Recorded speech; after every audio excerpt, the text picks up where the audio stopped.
Falegnameria Paludetto. Da più di 60 anni, il legno su misura a casa tua.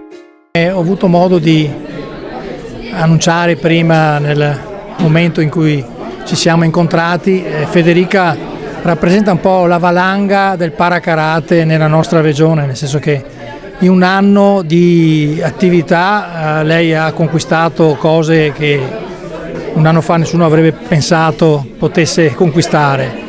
Però lei rappresenta la punta d'ariete di quello che è un movimento che si sta mettendo in moto, e grazie a persone come Roberto Ronchini e ad altri tecnici che hanno preso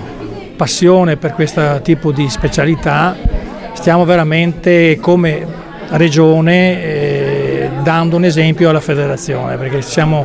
riconosciuti per il lavoro che stiamo facendo. Io sono molto orgoglioso di avere queste società, questi atleti, questi tecnici che si stanno dando da fare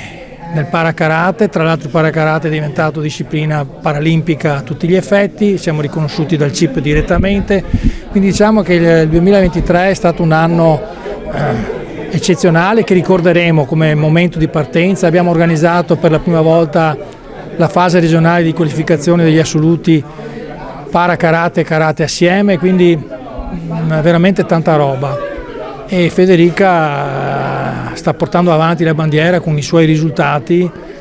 che sono risultati ottenuti grazie alla sua abilità ma anche a tutto quello che ci sta dietro, quindi non possiamo che ringraziare tutti coloro che stanno lavorando in questa direzione. Allora, per farlo crescere ancora di più, e la federazione ci sta pensando, è quello di cominciare a incentivare nella formazione degli insegnanti tecnici, quindi avvicinare i tecnici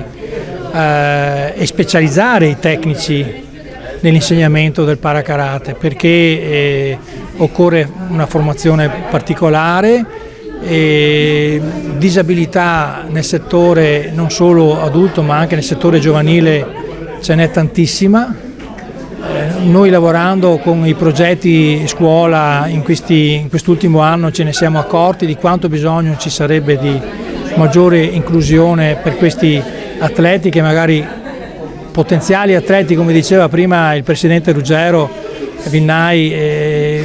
sono ancora molto pochi gli atleti con disabilità che si avvicinano allo sport, quindi il fatto solo di poter dare a loro un'opportunità, e il karate, il parakarate può essere veramente una grande opportunità, perché è una disciplina magari che rispetto ad altre ha meno vincoli, e soprattutto secondo me il parakarate non vuole scimmiottare più di tanto quello che è la disciplina normale, sta creando una propria disciplina, quindi io penso che si possa fare ancora molto, e per quella che può essere la mia esperienza ci sono tutti gli elementi per poter incrementare questo tipo di attività.